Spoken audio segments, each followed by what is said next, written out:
Buenos días, tardes o noches, en donde quiera que estén y a la hora que sea que estén viendo este video. Él es Jorge Antonio Mercado Alonso y él es Javier Francisco Arredondo Verdugo. Hoy vamos a hablar de su asesinato, que fue cometido por quienes se suponía deberían de proteger a la población. Eso fue una ejecución extrajudicial cometida de manera injustificada por elementos del ejército mexicano en el campus del Tecnológico de Monterrey. Después de cometer ese asesinato, el ejército manipula la escena del crimen con el fin de hacer pensar a la población que los estudiantes eran integrantes del crimen organizado y que se habían enfrentado al ejército.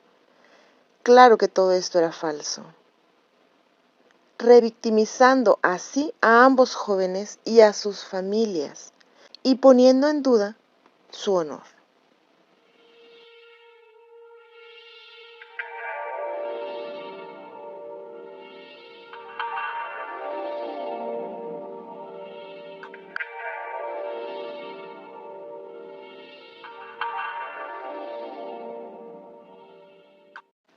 Jorge Antonio y Javier Francisco. Ellos fueron dos chicos que tenían toda una vida llena de oportunidades, de experiencias, de cosas que tenían que vivir, que aún les esperaban. Ambos nacidos en Saltillo, Coahuila. Jorge estaba en el tecnológico cursando una maestría en ciencias con especialidad en sistemas de manufactura. Javier cursaba un doctorado en ciencias de la ingeniería. Los dos chicos estudiaban becados y con calificaciones excelentes, pues esto es lo que exige esta institución. Al ser estos chicos tan aplicados con sus estudios, ellos acostumbraban pasar todo el día y toda la tarde en la universidad. Incluso, ellos se quedaban hasta altas horas de la noche, muy seguido, pues esta universidad en particular suele ser muy exigente con su alumnado, y para mantener una beca ahí, se dice que las calificaciones deben ser excelentes. En aquellos años, el gobierno de México realizaba una campaña militar llamada Guerra contra el Narcotráfico. Y desafortunadamente, a causa de esa campaña, existía muchísima inseguridad. Era casi común que cuando la gente salía, viera o supiera de personas que perdían la vida porque de alguna manera se cruzaban en algún enfrentamiento entre la delincuencia organizada y las fuerzas militares. Y eso, ya sin hablar de lo que en sí la delincuencia dañaba por sí sola a la sociedad. El 18 de marzo del 2010, por una denuncia anónima recibida, los militares y policías se dice que liberaron a dos mujeres que estaban secuestradas en una casa ubicada en la colonia Colinas de San Jerónimo. Pero los delincuentes lograron huir de ese lugar en 3 camionetas. Una de ellas era una pick-up muy parecida a las patrullas estatales. Otra era una modelo armada y la última una GML Yukon. Esta estaba blindada. En esta camioneta blindada iban los hombres armados. Solo que, mientras huían, la camioneta blindada, esa donde iban los hombres armados, esa camioneta choca con un vehículo militar. Entonces estaban ubicados muy cerca del Tecnológico, en el cruce de la avenida Eugenio Garzazada y la avenida Fernando García Roel. Este es uno de los accesos al TEC. Y aquí se inicia un nuevo enfrentamiento entre los militares y los hombres armados que iban en la camioneta blindada. Este enfrentamiento duró aproximadamente unos 40 minutos. Mientras eso sucedía, Jorge y Javier estaban dentro de la universidad, como siempre. Un profesor testifica haberlos visto dentro de la biblioteca aproximadamente a las 10:30 de la noche. Ellos estuvieron toda la tarde haciendo trabajos, tareas escolares, estudiando, y ahí se les hizo de noche, y todavía no cenaban. Por eso fue que a esa hora ellos salen a cenar, dejando las instalaciones del tecnológico a las 12:40 de la madrugada del 19 de marzo. Y por azares del destino, por lo que ustedes gusten, como gusten llamarlo, los chicos salen precisamente por el acceso donde estaban enfrentándose los militares y los delincuentes, sin que ellos se dieran cuenta del enfrentamiento. De alguna manera ellos no supieron. Jorge recibió 6 impactos en el cuerpo a muy corta distancia, mientras Javier recibió 7 impactos balísticos. Además de los impactos, ambos presentaban golpes graves con algún objeto de bordes lisos, estos cuando aún estaban con vida. Y fue aquí donde desaparecieron las mochilas, las credenciales del tecnológico, entre otras pertenencias de los jóvenes. En su lugar se encontraron armas que sembraron los militares con la intención de justificar sus actos. Pero no fueron los únicos que perdieron la vida en ese encuentro. También hubo 2 ciudadanos que fallecieron en el fuego cruzado. Ellos iban en una camioneta Ford. Iban transitando en su vehículo.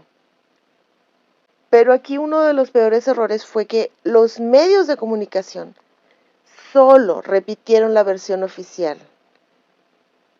No investigaron nada. Ellos repitieron la versión oficial de que ambos jóvenes eran sicarios y que iban armados hasta los dientes, pues decían que traían armamento con gran potencial.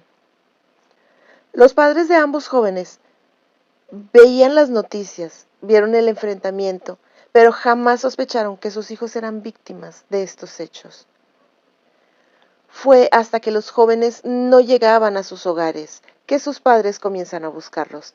A eso de las 5:30 de la mañana, fueron con las autoridades a poner una denuncia de desaparición.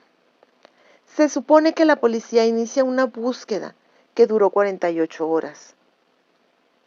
Los padres de las víctimas dicen que ellos creen, piensan o han visto que para entonces el TEC ya tenía la certeza de que los jóvenes sin vida pertenecían al alumnado del TEC.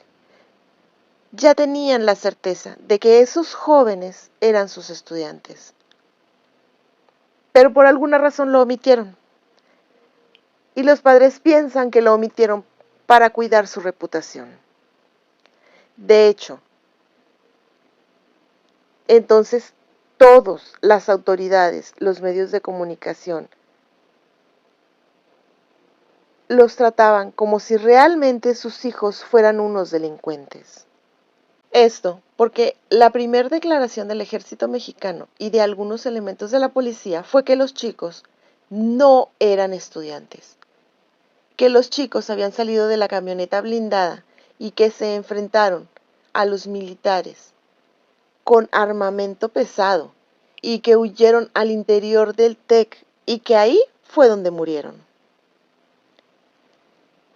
Pero para el 21 de marzo, las autoridades del TEC ya estaban señalando que había una confusión en la muerte de los estudiantes. Esto solo dio pie a la versión de que los jóvenes fueron daños colaterales del enfrentamiento. Desafortunadamente, la Secretaría de Gobierno y el Ejército seguían defendiendo su versión.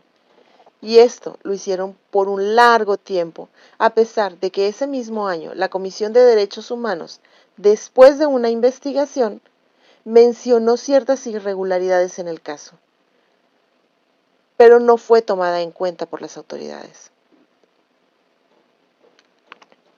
Hasta el año 2015, los padres de estos jóvenes se dieron cuenta de que sus hijos no habían sido ningún daño colateral, que no hubo ninguna confusión, que no hubo un error o un fuego cruzado.